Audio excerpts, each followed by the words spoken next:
වුණා. හරි. තහමාරට මේක නවත්තනවා. හරි. ඒ නිසා මේක සියලුම දෙනා සංසුන් වෙන්නකෝ.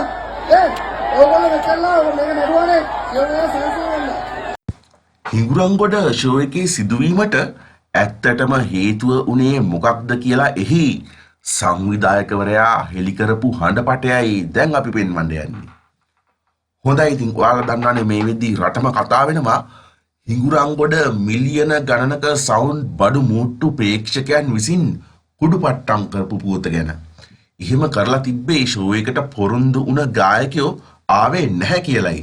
ඉතින් ඒ ගැන එහි සංවිධායකවරයා කිව්වේ මෙන්න මේ වගේ කතාවක්.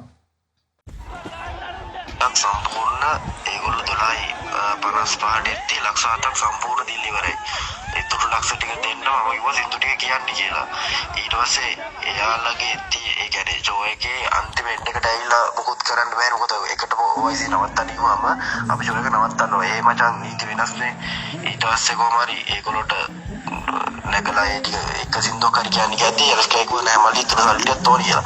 මචං එක සින්දුවක් කියන මචං ලක්ෂ 9ක් තියෙන මිනිස්සෙක් ගෙන්නන්න ඕනේ නෑනේ. ඉතින් එහෙම ගිහලා ඉතින් මේව කරන්න බෑ. ඊට පස්සේ අපි කිව්වා ජෝ එක පොලිසියෙන් අතර ගන්න කිව්වා එහෙමයි කියලා. ඉතින් ශාන් පුතාවේ නැති එක අපේ වැරද්දකුත් නෙමෙයි. වස්ති නැගපු එකත් අපේ වැරද්දක්. අපි ඩොකියුමන්ට් තියෙන ඔක්කොම අපි ඒ ඩොකියුමන්ට් ඔක්කොම ඉදිරිපත් කරලා දැන් අපි ඒක නීතිමය පැත්තෙන් බලමු ඒක මොකක්ද කරන්නේ කියලා. හොඳයි, ඉතින් කොහොම හරි මේ සිද්ධියේදී ප්‍රේක්ෂකයෝ 100%ක් නෙවෙයි 100,000ක්ම වැරදි. මොකද හේතුව මොකක් වුණත් මෙහෙම බඩු මූට්ටු වලට අලාභාහනි කරන්න සදාචාරාත්මක අයිතියක් කොහෙත්ම නැහැ. ඉතින් කොහොම හරි මේ සිද්ධියට හේතු වෙලා තියෙන වස්තිලාගේ ප්‍රශ්නය ගැන මේ සංවිධායක හෙළි කරපු සිද්ධියට ඔයාලා මොකද කියන්නේ කියලා අදහස කමෙන්ට් එකක් දාගෙන යන්න.